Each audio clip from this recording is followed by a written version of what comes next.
8 ரூபா எடுத்துட்டு உங்களுக்கு 2 ரூபாய்க்கு வெத்தலை வாங்கிட்டு வரணுமோ? அடே கூமுட்ட பயலே, 8 நன்னா 50 பைசா. 50 பைசாக்கு நீ என்ன வாங்குவியோ வாங்கிக்க, மீதிக்கு வெத்தலை வாங்கிட்டு வந்துரு. 50 பைசாக்கு உங்க தாத்தனா உங்களுக்கு முட்டாய் தரான். என்னல ராசாத்தி மவனே இப்படி சொல்லிட்டா? வேற என்ன, 50 பைசாலாம் எப்பயோ செல்லாம போயிட்டு இப்ப எனக்கு லஞ்சமா 50 பைசா தந்தனா அது எப்படி செல்லும்? செல்லம் குள்ள நிக்கிட்டு 50 பைசாக்கு என்ன பொருள் இருக்கோ அதை வாங்கிட்டு மீதி 9000 ரூபாய்க்கு எனக்கு வெத்தலை வாங்கிட்டு வான்னு சொன்னேன். ஆக மொத்தம் 10 ரூபா செலவு தானே பண்ண போறா, கடைக்காரன்ட்ட தானே கொடுக்க போறா.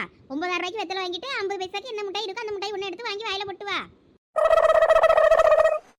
எல்லாம் என் நேரம். இந்த கிளவி கடந்து கூப்பிட்டுட்டு டக்குன்னு வண்டியை நிப்பாட்டி உள்ள வந்தேன் பத்தியா, எனக்கு தேவைதான். என்னல ராசாத்தி மவனே, கணக்கு வழக்கெல்லாம் ஒன்றும் தெரியாதோ?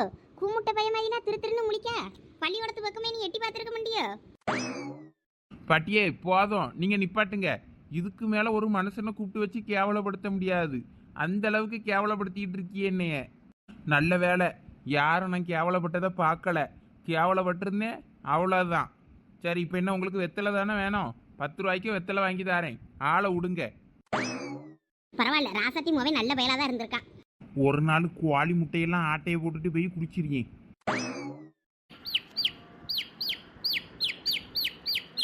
எப்பப்பா இந்த ஆத்திரத்தை அடக்குனாலும் அடக்கலாம், இந்த மூத்திரத்தை அடக்க முடியாதுப்பா. அந்த வாழை மரத்து மூட்டுக்குள்ள போய் ஒண்ணுக்கு இருந்துட்டு வருவோம். இந்த வாழை குளதில்லையே பழுத்து போச்சு. இந்த பழக்கடைக்கார பழனிசாமியை வந்து இந்த வாழைக்குலையை வெட்டிட்டு போன்னு சொல்லி எத்தனை நாள் ஆகுது. இன்னும் அந்த பக்கம் ஒரு கொலை போட்டிருக்கு, அந்த கொலையும் வெட்டிட்டு போன்னு சொல்லியாச்சு. எல்லாம் ஒட்டு மொத்தமா வெட்டிட்டு போயிட்டு எவ்வளவு வேலை சொல்லி தான்னா அவன் வெட்டையே வராண்டேங்க. இனிமே இந்த பழக்கடைக்காரனுக்கு கொடுக்காம மளிகை கடை அண்ணாச்சியை கூப்பிட்டு எவ்வளவுக்கு வாங்கியான்னு கேட்டு பார்க்க வேண்டியதுதான். வேற வழி இல்லை. வேற அவ்வளவு பழமும் ஒண்ணுக்காவாம போயிடும். அண்ணாச்சியை வர சொல்றதுக்குள்ள இந்த இடத்துல கொஞ்சம் சாணி தெளிக்கணும். வாடை நமக்கே தாங்கல. எங்க சிலுக்க காணும். நயன்தாரா படலை ஏறி வச்சு வெளியே ஓடுனா, அவ போனவ வந்துருவா. இந்த சிலுக்கு போனா வராண்டால, இவ எங்க போனா?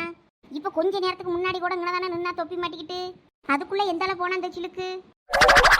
படலை திறந்து கிடந்தது இந்த பையன்கிட்ட பேசிக்கிட்டு இருக்கும்போது நைஸா வெளியே போயிருப்பாளோ? ஐயே, எந்தால போனாலும் தெரியலையே. நல்லா கொழுக்கு முழுக்குன்னு இருந்தா எவ கையிலையாவது கிடைச்சான்னா கறி வச்சு தின்றுவாளுவல. நான் அதுக்கு தான் காவல் காத்துக்கிட்டு இங்கனே கிடப்பேன். அடக்கி போட்டுட்டு தான் நான் வெளியே போனா போறது. இவ வேற எந்தால போனான்னு தெரியலையே. படலை திறந்து கிடந்தது இந்த நேருக்கு தான் எங்கனாவது போயிருப்பா. கூப்பிட்டா வராளான்னு பாப்போம். மாடன் கோழி எப்படி மாடனை போஸ் கொடுக்குது பேரு. அது கோழியா இல்ல ரொம்ப தொடையா? எல்லாம் பெரிய பொண்ணு, நீ என்ன வவ்வாலு மாதிரி தலைகீழ தொங்கிட்டு அடக்கா? அது ஒன்றும் இல்லை இழிச்சவாச்சி, சும்மா நேரம் போகமாட்டேங்குதுல்ல. இந்த உமா வந்தாதான் நம்ம வேலையை வேற ஆரம்பிக்க முடியும். இந்த உமா குந்தானியும் இன்னும் காணோம். ஆமா, நீங்கள பெய்ய கோழிக்கு ரெக்கையெல்லாம் பிச்சு எடுங்க, நான் தான் வாரேன்னா ஆளையே காணும் இன்னும். ஆமா இழிச்சவாச்சி, நீ என்ன ஏதோ விளம்பர படத்துக்கு ஹீரோயின் போஸ் கொடுக்குற மாதிரி கோழியை பப்பரப்பான படுக்க வச்சிருக்கா மல்லாக்க? அது ஒன்றும் இல்லை பெரிய பொண்ணு, இந்த கோழி மட்டும் நல்லா டிஃப்ரெண்டாக மாடலாக குட்டி தொப்பிலாம் வச்சிருந்து பத்தியா, அதான் அதை மாடலாக படுக்க வச்சிருக்கேன் நானும். இங்கே பாரு, அந்த கோழியோட தொப்பி எனக்கு நல்லா இருக்கா? Super super. இந்த கோழியை பார்க்கும்போது பச்சையா லவக்குன்னு அப்படியே உளுங்கிடலாம் போல இருக்கு. ஆமா, அந்த கோழிக்கு மட்டும் எதுக்கு ஸ்பெஷலாக அந்த தொப்பி வச்சு விட்ருக்கு கிளவி? எதுவும் காரணம் இருக்குமோ? ஆமா, என்ன பெரிய காரணம் இருக்க போகுது? சின்ன பிள்ளையில விளையாட்டு பொம்மையை தூக்கிக்கிட்டு அங்கே இங்கேயும் விளையாடிக்கிட்டு போகும்போது அது தெருவில் விழுந்திருக்கோம். ஒருவேளை பெருக்கும் போது கையில் மாட்டியிருக்கோம். அந்த சரி நம்ம கோழிக்கு மாட்டி விடுவோமே, மாட்டி விட்டுருக்குமா இருக்கும். கோழிக்கு எடுக்க தெரியலன்னா அது தலையிலே இருந்திருக்கும். வேற என்ன பெரிய காரணம் இருக்க போகுது? ஆமா இழிச்ச வச்சு, நீ சொல்ற மாதிரி தான் ஏதாவது ஒரு காரணம் இருக்கும். சரில, நீ முத கீழே இறங்கலாம் பெரிய பொண்ணு. உன்னைய இப்படி தலைகீழ தொங்கியதை பார்க்கும்போது இந்த பியாய் படத்துலலாம் பியாய் பிடிச்சையே அப்படியே செவுத்து மேலே ஏறி தலைகீழ நிப்பாவை பத்தியா, அந்த மாதிரி இருக்கு. தயவு செய்து இறங்கி தொலை. நம்ம வேற நடு காட்டுக்குள்ள வந்து நட்டு நடுவுல வெட்ட வெயில்ல 12 மணிக்கு வந்து கோழியை உரிச்சு வச்சுக்கிட்டு உட்கார்ந்துருக்கோம். இதுல வேற நீயும் தலைகீழ கடந்து பியாய் மாதிரி என்னையும் சோதிக்க. சரி சரி, பயப்படாத இழிச்ச வச்சு, அதான் நான் தான் இருக்கேன்ல. நீ இருக்கிறதால எனக்கு பயமா இருக்கு. பியாய்க்கு பிடிச்சிருக்குமோ உனக்குன்னு. ஒழுங்காக்குன்னு வந்து உட்காரலாம். சரி இரு, நான் அந்த கோழி மாதிரியே பக்கத்தில் படுத்துக்கிட்டேன். எப்படி நம்ம போஸ் ஓகேவா? நீ என்ன போஸ் கொடுத்தாலும் அந்த கோழி கிளாமர் உன்கிட்ட இல்ல. எல்லாம் வாயை வச்சுக்கிட்டு சும்மா இரு, வேற நான் ஏதாவது சொல்லிட போறேன். நான் அப்படி சொல்லலாம் பெரிய பொண்ணு, நீ எலும்பும் தோலுமா இருக்க. ஆனா அந்த கோழியை பாரு நல்லா கொழுக்கு முழுக்குன்னு இருக்கு, அதை சொன்னேன். இந்த கோழி நம்ம கோழி இல்லையே, இது வேற எவ விட்டு கோழி இல்ல. என் சிலுக்குக்கு நல்லா நான் தொப்பி வச்சு விட்டுருப்பேனே, அழகா இருப்பாளே. இது வாத்து கணங்கள்ல நட போடுது, அது நல்லா பேசன்னு சொல்ல நடக்க மாதிரில நடக்கும். என் சிலுக்கு எங்க போச்சுன்னு தெரியல, நான் என்ன பண்ணுவேன்? அவ தான் நல்லா நிறைய முட்டை விடுவா. ஐயே என்ன இந்த ஆச்சி இங்கன வந்து நிற்கு. இது கண்ணுல மாட்டப்படாதுன்னு தான் நான் இது தெரு வழியா போகாம வேற தெரு வழியா சுத்தி வந்தேன். இங்கனையெல்லாம் வந்து நிற்கு. இது கண்ணுல மாட்டினா எங்க போறா ஏது போறான்னு கேள்வி கேட்டே சாவடிச்சிருமே. பக் பக் பக் பக் பக் பக். எல உமா. ஐயோ பாத்துருச்சே, இனிமே என்ன நீ சமாளிக்க? எல்லாம் என் சிலுக்க எங்கனா நீ பாத்தியா? என்ன இந்த கிழவிக்கு கிறுக்கு கிறுக்கு பிடிச்சிருச்சா? சிலுக்க பத்தியா கிழுக்க பத்தியான்னு நம்மகிட்ட வந்து கேக்குது. தொலைஞ்சு போன கோழியை பத்தி கேட்டாலும் ஒரு பிரயோஜனம் இருக்கு. சரி கிளவி தேடி பார்த்துட்டு வந்து தேடுதோன்னுங்களாம். திடீர்னு வந்து நம்மகிட்ட வந்து சிலுக்க கேட்டா நான் எங்க போவேன் சிலுக்குக்கு? நான் ஆசாசையா வளர்த்ததுல பாத்தியா இல்லையா? ஏதாவது பதில் சொல்லு. அச்சே நீங்க என்ன கேட்கியன்னு எனக்கு புரியல அச்சே. அட புத்தியட்டவள, நான் வளர்க்கல கோழி, அதுக்கு பேர் தான் சிலுக்கு. அந்த சிலுக்கு எங்கன்னா பாத்தியான்னு தான் உங்ககிட்ட கேட்கேன். நீ அந்த திருவழியா தானே வாரா, அங்கே எங்கனையாவது மேய்ஞ்சிட்டு நிற்காளா என் சிலுக்கு? பாத்தியா என்னன்னு தான் கேட்கேன். தலையில கூட அந்த கோழிக்கு ஒரு தொப்பி இருக்கும். ஓ கோழியை கேட்டியலா? அந்த கோழியா? ஆமா ஆமா ஆமாளா, அந்த கோழியை எங்களா பார்த்தா சொல்லு சொல்லு. ஐயோ நானே வாயை கொடுத்து மாட்டிக்கிடுவேன் போல இருக்க. இப்போ என்னத்தையாவது சொல்லி சமாளிக்கணுமே. ஆச்சே, அந்த கோழி சரசக்கா வீட்டு நேருக்கு போச்சு. நீங்க அங்க எதுக்கும் தேடி பாருங்க. சரி நான் வாரேன். ஆமா நீ என்னடா இடுப்புல குடத்தோட கையில ஒரு கம்பு பையோட எங்க கிளம்பிட்டா? சுடுகாட்டுக்கு. என்னடா சொல்லியா சுடுகாட்டுக்கா? ஆமா, செத்து போன எங்க மாமனாருக்கு படையல் போட போறேன். என்ன சொல்லிட்டு போற அந்த பைத்தியக்காரி? ஐயோ என் சிலுக்கு எங்கன்னு போய் தேடணுமே. பெரிய பொண்ணு, நம்ம இந்த கோழியை ஆட்டையை போட்டுட்டு வந்த மாதிரி ஒரு நாள் வாழைத்தாறு 2 ஆட்டையை போட்டுட்டு வரணும். நீ பாத்தியா இல்லையா? அந்த வாழை மரத்துல நல்ல வாழைத்தாறு நல்லா பழுத்து கிடந்து. ஏன் அந்த வாழைப்பழத்தை தின்னுட்டு சாவதுக்கா? யாரா பெரிய பொண்ணு பொசுக்குன்னு இப்படி சொல்லிட்டா? பின்ன என்ன, அந்த வாழை மரத்து பக்கம் என் மனசை பைய போவ ஆகாது. ஒரே மோளு வாடை கப்பு தாங்கலை. இன்னும் கொஞ்ச நேரம் அங்கன கூடைய கவுத்திட்டு கடந்திருந்தேன்னு வையி, என்னையும் நீங்களும் உயிரோடே பார்த்துருக்க முடியாது. நான் கோமாவில் போயிருந்தாலும் ஆச்சரியப்படுறதுக்கு இல்லை. மனுஷ உயிர் உனக்கு அவ்வளவு சாதாரணமா போச்சு என்ன? இல்லடா பெரிய பொண்ணு, நல்லா அழகா பழுத்து கிடந்துச்சு, பார்க்க அழகா இருக்கேன்னு பார்த்தேன்.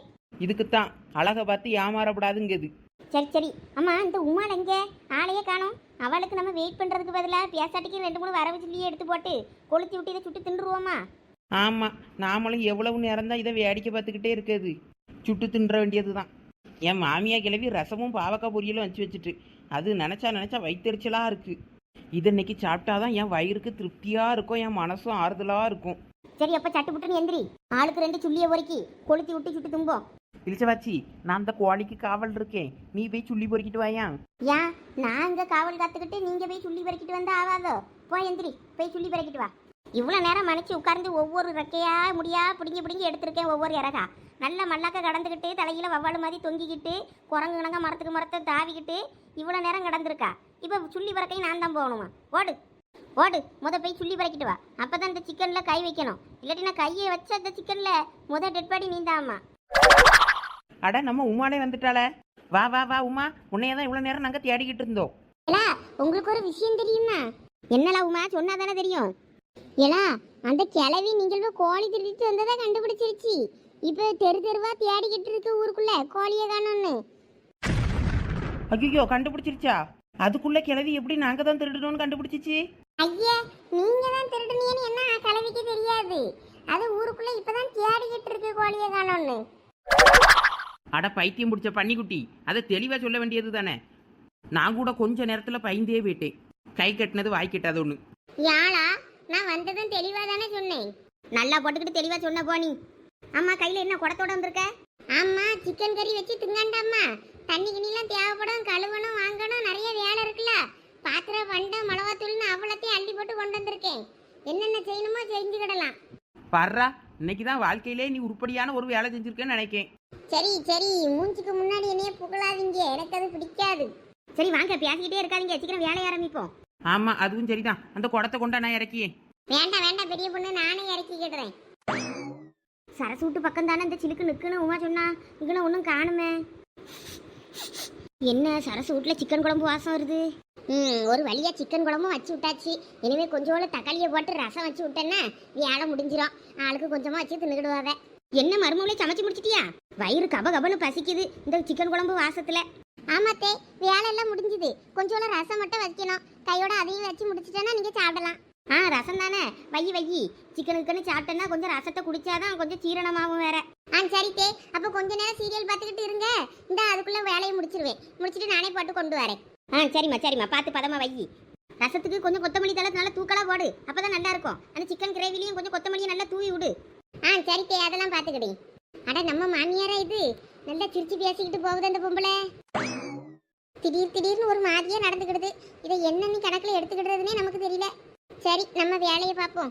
ஒருவேளை என் வீட்டு கோழியை தான் அடிச்சு குழம்பு வச்சிருப்பாளோ? என் சிலுக்கு குழம்பு சட்டியில கொதிச்சுட்டு கிடக்குமோ?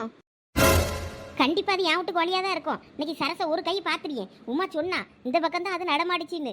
என் சிலுக்கு உங்கனதான் வந்திருக்கு, இவ தான் அடிச்சு குழம்பு வச்சிருக்கா. ஏலா சரசே, ஏலா வெளியே வாடா. இன்னைக்கு உன்னைய ஒரு கை பார்க்காம நான் விட முடியாது. நான் ஆசாசியா கோழியை வளர்க்கறது நீங்கள் திங்கிறதுக்கு தானே. என்ன அது வெளியே ஒரே சத்தமா இருக்கு? கொஞ்ச நேரம் உட்கார்ந்து நம்மள சீரியல் பார்க்க விடாண்டாளுவ போல இருக்க. யார் அது? வெளியே வா. வீட்டுக்குள்ள உட்கார்ந்துக்கிட்டு வெளியே வர பயந்து போயிருக்கியோ? எனக்கு தெரியும், நீ கோழியை களவாண்டதுனால தான் பயந்து வெளியே வராண்டீங்க. எம்மா பொம்பளை, உன் மருமவளங்க. ஆமா, என்ன உங்களுக்கு பிரச்சனை? எதுக்கு இப்படி வாசல்ல வந்து வீட்டு வாசல்ல நின்று கத்திக்கிட்டு இருக்கியே?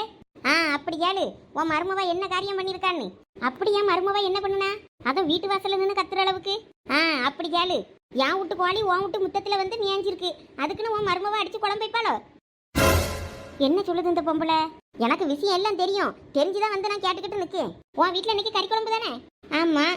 உன் மருமவா சிக்கன் தானே அடிச்சு கறி வைக்க? ஆமா. அது எப்படி உங்களுக்கு தெரியும்? எங்க வீட்டு வாசல்ல உட்கார்ந்து மோப்பம் பிடிச்சியலோ? மோப்பம் பிடிச்சதும் இல்லாம சண்டைக்கு வேற வாரி என்ன? ஆமா, மோப்பம் தான் பிடிச்சேன். என் வீட்டு கோழியை கறி வச்சா நான் மோப்பம் பிடிச்சு கண்டுபிடிக்க தான் செய்வேன். என்ன இந்த பொம்பளை கிறுக்கு மாதிரி பேசிக்கிட்டு இருக்கு? நம்ம மருமவா லட்சுமி கிட்ட எல்லாம் காசை கொடுத்து என்னமோ கறி வாங்கினேன்னு சொன்னா, இது இங்கன வந்து நின்றுக்கிட்டு இது கோழியை அடிச்சு குழம்பு வச்ச மாதிரி பேசிக்கிட்டு இருக்கு.